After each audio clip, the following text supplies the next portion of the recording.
મહેસાણા જિલ્લાની ખાલી પડેલી કડી વિધાનસભા બેઠક પર પેટા ચૂંટણી યોજાવા જઈ રહી છે 19મી તારીખે।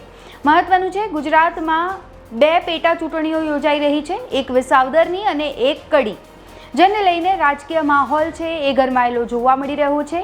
નેતાઓ છે એ સભાઓ ગજવવામાં વ્યસ્ત થઈ ગયા છે। આરોપ પ્રત્યારોપની રાજનીતિની શરૂઆત થઈ ગઈ છે, પરંતુ હવે જે ચૂંટણીનો જંગ છે ખૂબ જ રસપ્રદ રીતે જામી ગયો છે અને મેરેથોન સભાઓ ગજવવામાં આવી રહી છે। આ સાથે જ દિગ્ગજ નેતાઓ પણ ગ્રાઉન્ડ પર ઉતરી ગયા છે પોતાના ઉમેદવારને ટેકો આપવા માટે।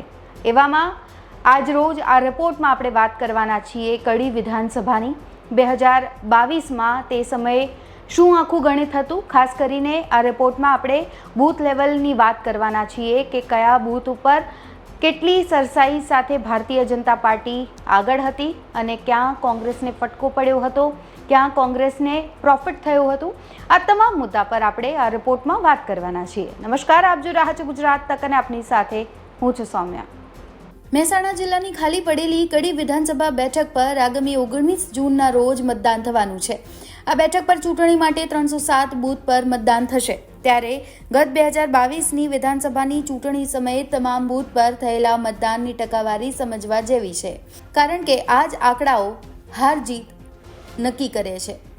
વાત કરીએ વર્ષ 2022ની વિધાનસભા ચૂંટણીના આંકડા અનુસાર આ બેઠક પર 8 ઉમેદવાર ચૂંટણી લડ્યા, જેમાં મુખ્ય મુકાબલો ભાજપના કરશન સોલંકી, કોંગ્રેસના પ્રવીણ પરમાર અને આમ આદમી પાર્ટીના હરગોવન ડાભી વચ્ચે હતો। જે પૈકી ભાજપના કરશન સોલંકીને 1,07,052 મત મળ્યા, કોંગ્રેસના પ્રવીણ પરમારને 78,858 તેમજ આપના હરગોવન ડાભીને 7,253 મત મળ્યા છે। આમ આ બેઠક પર 2,03,94 મત પડ્યા, જે પૈકી 1,97,774 મત માન્ય અને 115 મત રિજેક્ટ થયા હતા, જ્યારે આશરે 2500 લોકોએ નોટાનું બટન દબાવ્યું હતું। કડી વિધાનસભામાં બૂથ પ્રમાણેની મત ગણતરી જોઈએ તો ભાજપને 233 બૂથમાં સૌથી વધુ મત મળ્યા હતા, જ્યારે આ બૂથ પર આમ આદમી પાર્ટીના ઉમેદવારને સૌથી ઓછા મત મળ્યા હતા। કડી વિધાનસભાના 307 બૂથ પૈકી 289 પર આમ આદમી પાર્ટીને 50થી પણ ઓછા મત મળ્યા હતા। કડી વિધાનસભા એસસી અનામત બેઠક છે અને અહીં 2022માં ભાજપના ઉમેદવાર કરશન સોલંકીની જીત થઈ। વર્ષ 2022ની વિધાનસભા ચૂંટણી આ બેઠક પર ભાજપના ઉમેદવાર કરશન સોલંકી ખૂબ જ ચર્ચિત ચહેરો રહ્યા। આ બેઠક પર કુલ 307 બૂથ પૈકી 113 બૂથ એવા હતા જ્યાં સરેરાશ 300થી 500 મત ભાજપ ઉમેદવાર કરશન સોલંકીને મળ્યા, એટલે કે આ 113 બૂથમાં ભાજપને સૌથી વધુ મત મળ્યા હતા। આ સિવાય 62 બૂથ એવા હતા જ્યાં ભાજપને 200થી 300 મત મળ્યા હતા, જ્યારે 500થી 1000 મત મળ્યા હોય તેવા 58 બૂથ હતા। આમ કડી વિધાનસભા બેઠક પર 233 બૂથ પર ભાજપને સૌથી વધારે મત મળ્યા હતા।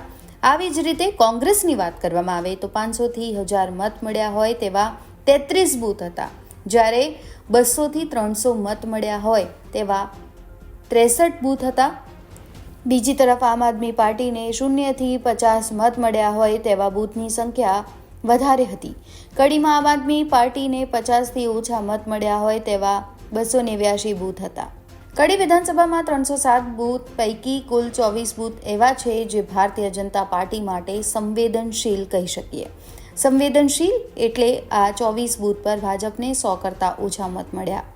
કુલ 24માંથી 10 બૂથ તો એવા છે જેમાં 50 કરતાં પણ ઓછા મત મળ્યા છે। ભાજપ આ બૂથ પર સૌથી વધારે મતદાન થાય તે માટે પ્રયત્ન કરશે આ વખતે। આ જ કારણોસર ભાજપ આ 24 બૂથ પર તનતોડ મહેનત કરી રહી છે। જો કે કુલ 307 બૂથ પૈકી 103 બૂથમાં ભાજપને 400 કરતાં વધારે મત મળ્યા છે। ભાજપ પાસે 233 એવા બૂથ છે જેમાં ભાજપને સૌથી વધારે મત મળ્યા। આ બૂથમાં મતદાન વધારે થાય તો ભાજપને તેનો સીધો ફાયદો મળે।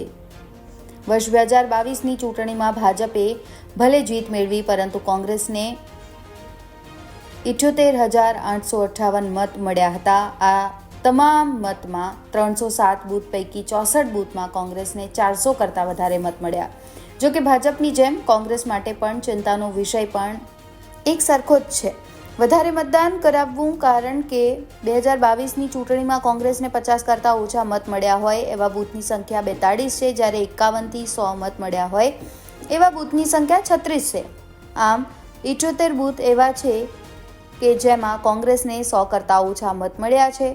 કોંગ્રેસ માટે આવા સંવેદનશીલ બૂથ પર મતદારોને રીઝવવા માટે પ્રયાસ પણ શરૂ કરી દેવામાં આવ્યા છે, જેથી પરિણામમાં સુધારો આવી શકે. આ રિપોર્ટમાં બસ આટલું જ. ગુજરાતના તમામ મહત્વના સમાચાર જોવા માટે અને જાણવા માટે આપ જોડાયેલા રહો ગુજરાત તક સાથે. નમસ્કાર.